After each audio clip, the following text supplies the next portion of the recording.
Causes of unemployment in India. Causes of unemployment. Sir क्या अपन ने types of unemployment पढ़ चुके हैं? हाँ। तो आज जो मेन चीज चलती है वो क्या है? Causes of unemployment. Causes of unemployment कि देश में क्यों अनएम्प्लॉयमेंट फैला हुआ है। तो सबसे पहला कॉज तो है स्लो इकोनॉमिक ग्रोथ। मैं बच्चों को एक बात बहुत क्लियर करना चाहूंगा कि आपके देश की जो ग्रोथ है ना, वो कहा जाता है कि शुरू ही 1991 के बाद से हुई। जब से एनईपी आया, जब से क्या आया था, एनईपी आया था, तब से ही कहते हैं ग्रोथ शुरू हुई। सर 1990 तक, मतलब 1947 से लेकर 1990 तक तो देश लॉस नहीं, ह्यूज लॉसेस मतलब देश बिकने पे आ गया था। बिकने पे आ गया था मतलब देश बंद होने पे आ गया था। देश को वर्ल्ड बैंक खरीद रही थी। तो सर इसका मतलब समझाना क्या चाहते हो? मैं समझाना ये चाहता हूं कि देश कंटिन्यूअस लॉसेस में चला था 1990 तक। तो अगर अपन 2020 में खड़े हैं और कोई बोले कि भारत की देश को आजाद हुए 70 इयर्स हो चुके हैं, तो आपको समझना पड़ेगा कि आजाद हुए 70 इयर्स हुए हैं लेकिन ग्रोथ हुए अभी 30 इयर्स भी पूरे नहीं हुए हैं। रीजन भी कि 1991 तक के जो अपनी प्लान्स थे, जो पॉलिसीज थी, वो इतनी बैकवर्ड थी या इतनी करप्ट थी या इतनी स्लो थी जिससे इकोनॉमी को उतना पेज ही नहीं मिल पाया। और क्योंकि इकोनॉमी को उतना पेज नहीं मिल पाया, इसलिए जॉब्स जनरेट नहीं हो पाए। बहुत सारी स्कीम्स जो बनी हुई थी उसके अंदर इतना करप्शन था कि जो जॉब्स जनरेट के लिए स्कीम्स थी उसका पैसा लोगों द्वारा ही खा लिया गया है ना बेटा। So this is the first reason कि आपका क्या रहा slow economic growth. Sir second सबसे इंपॉर्टेंट प्रॉब्लम हमारी पॉपुलेशन। अब यार एक बात है, देश, अगर मैं एक बात बता दूं कि आज अगर तुम्हारा देश एक साल में अगर 1 करोड़ जॉब भी नए लाता है तो तुम एक साल में साले 10 करोड़ बच्चे पैदा कर देते हो। तो इसमें देश की तो ना गलती तुम्हारी है। सीधी बात है कि अगर आज मेरे घर में मेरे पापा अपने हर बच्चे के लिए एक साल में एक बच्चे के लिए या 2 बच्चों के लिए एम्प्लॉयमेंट ला रहे हैं और एक साल में अपने घर में परिवार में 10 बच्चे पैदा हो जा रहे हैं, तो गलती देश की तो ना है, गलती तो उस परिवार की है। तो सर गलती हमारी भी है क्योंकि हम वर्ल्ड की सबसे बड़ी पॉपुलेशन लेके बैठे हैं। सबसे बड़ी मतलब आप सोचो 136 करोड़। सर चाइना में कितनी? चाइना 120 करोड़ के आसपास है, मतलब चाइना भी कोई अपने से पास नहीं, बहुत पीछे है चाइना। और अगर आप सोचोगे एरिया और रिसोर्सेज वाइज, तो मैं आपको समझा दूं कि अगर ये स्क्वायर इंडिया है तो ये चाइना है। एरिया वाइज समझाना क्या चाहते हो कि भाई देश इतना छोटा और इतनी सारी पॉपुलेशन, और देश इतना बड़ा और इतनी पॉपुलेशन। तो इसका मतलब सर, और अगर मैं यूएस के बारे में बता दूं तो यूएस इज ऑलमोस्ट थोड़ा सा छोटा है चाइना से एरिया वाइज। और पॉपुलेशन कितनी है? 70 करोड़ भी शायद। तो सर यूएस आगे क्यों है? क्योंकि यूएस में क्या हो रहा है, डेवलपमेंट हो रहा है। इंडिया में भी डेवलपमेंट हो रहा है, अच्छा खासा डेवलपमेंट हो रहा है। बट द फैक्ट इज कि जिस रेट से डेवलपमेंट हो रहा है उस रेट से ज्यादा रेट से आपकी पॉपुलेशन बढ़ जा रही है बेटा। आप कहते हैं देश आगे बढ़ता नहीं है कि पहले पॉपुलेशन बढ़ जाती है। अब अगर मैं बोलूं कि तुम्हारे पापा ने, जैसे ही पापा की शादी हुई थी, पापा के हर प्रमोशन के साथ पापा अगर घर में एक एक बच्चा पैदा करते थे, तो क्या पापा अभी तक आगे बढ़ पाते? सोचो, पहला प्रमोशन मिला, पहला बच्चा, दूसरा प्रमोशन, दूसरा बच्चा, तीसरा प्रमोशन, तीसरा बच्चा, तो पापा 50 साल की एज तक इसी मकान में रहते हैं, उल्टा और गरीब हो जाते हैं। रीजन बीइंग कि पापा की इनकम से ज्यादा पापा के घर में बच्चे बढ़ गए।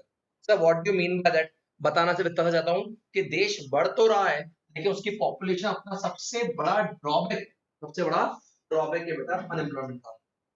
सर हमारे देश की आज भी अप्रोक्सीमेट, कोई छोटी मोटी बात नहीं है, approximate 45% of the population agriculture में।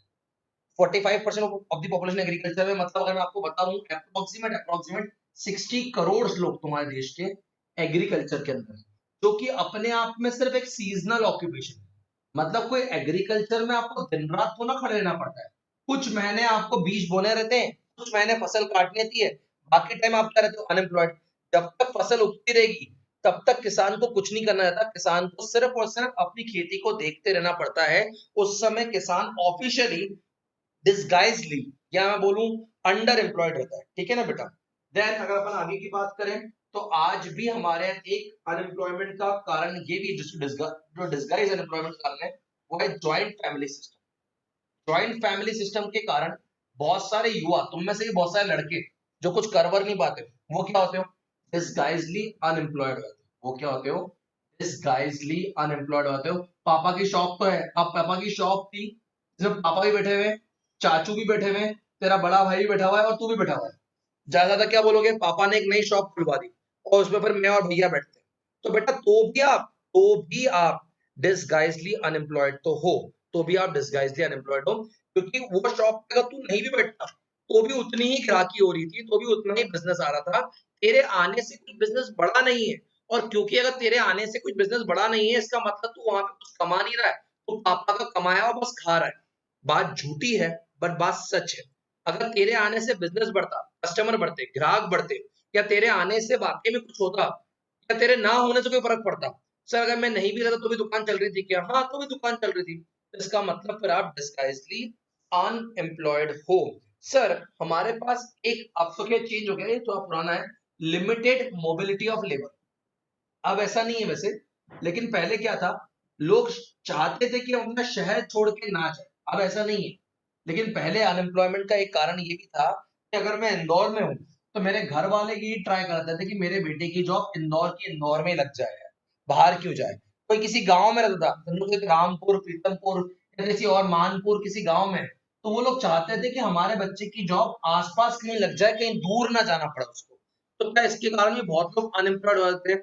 हाँ बेटा, बहुत लोग इसलिए अनएम्प्लॉयड होते हैं क्योंकि उनको बाहर जाना इतना ज्यादा फीजेबल और इजी नहीं लगता था। अगर अपन बात करें इसके बाद, तो सर वो क्या है, लो सेविंग्स एंड इन्वेस्टमेंट्स। सर हमने पैसा सेव बहुत कम कर पाए, तो उसका लॉजिक भी ये था कि हमारी इनकम ही कम थी, और हमारी जो इन्वेस्टमेंट का तरीका है, हमारे यहाँ क्या है बेटा, एक बात ध्यान रखना, अब जाके चीजें चेंज हो गई हैं। मैं 2020 की बात नहीं कर रहा हूँ बेटा, ये सब बातें चल रही है 2000 की, आज से 20 साल पहले की। हमारे यहाँ क्या था, पैसा अगर बचा है ना, तो पैसे को तिजोरी में रखो।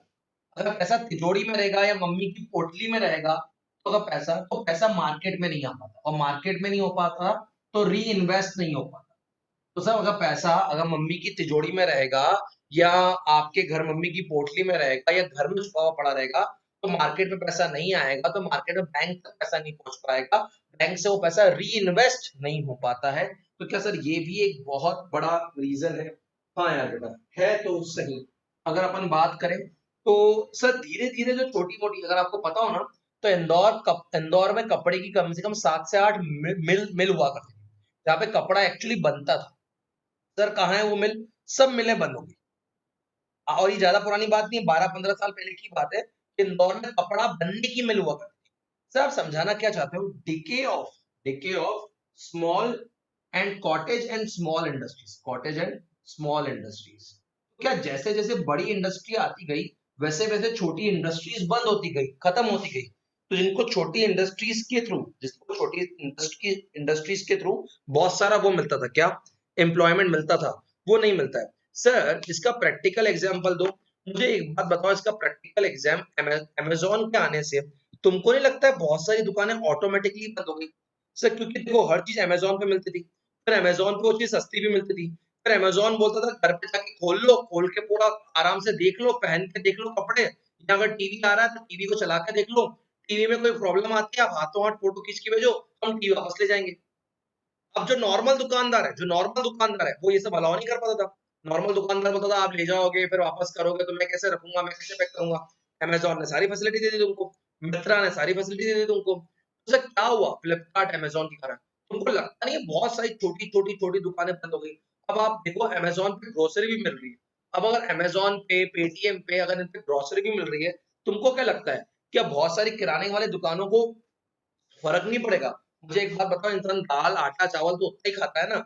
अगर उसने अमेज़न से मंगा ली, या उसने बिग बास्केट से ऑर्डर कर दी, या उसने ऑनडोर से मंगा ली, तो जो आसपास की छोटी-मोटी दुकानें हैं, उनका तो बंद होना तय है। तो क्या सर ये भी एक कॉज़ ऑफ अनएम्प्लॉयमेंट है? हाँ बेटा, जैसे उस अभी अपने टाइम पे अमेज़न, फ्लिपकार्ट ये बड़ी-बड़ी कंपनियाँ हैं। वैसे अगर मैं आपको बताऊँ कि ऐसे ही ऑनलाइन डिजिटल की बहुत सारी कंपनियाँ हैं, जिससे आप टीवी मंगाते हो, लैपटॉप मंगाते हो। जो मेरे पास लैपटॉप है, वो मैंने ऑनलाइन मंगाया है। तो जो बेचारा लैपटॉप की पूरी दुकान लेके बैठा है, उसका क्या? मैंने जो मोबाइल है वो ऑनलाइन मंगाया है, तो जो मोबाइल की पूरी दुकान लेके बैठा है, वो उसका क्या? क्या सर ऐसे इकोनॉमी के अंदर अनएम्प्लॉयमेंट फैलता है? हाँ यार बेटा, ऐसे इकोनॉमी के अंदर अनएम्प्लॉयमेंट फैलता है और नॉर्मली इंसान की एंटरप्रेन्योर होने की एबिलिटी कम होती जाती है। क्यों? तो क्या होता है, ये लोग अपनी दुकान बंद करके अमेज़न में जाके जॉब कर लेते हैं। अब अमेज़न में जाके जॉब करते हैं तो अमेज़न में उनको सैलरी मिलती है 20,000, 25,000, 30,000, लेकिन इतनी सैलरी से एक नॉर्मल 25-30 साल के इंसान का या 35 साल के इंसान का गुज़ारा नहीं हो सकता। सर आपने हमको क्या पढ़ाने की कोशिश करी? Causes of unemployment in India. क्या कुछ समझ में आया? मैं चाहता हूँ क्या इस पे कोई डिस्कशन किया जाए किसी प्रकार का?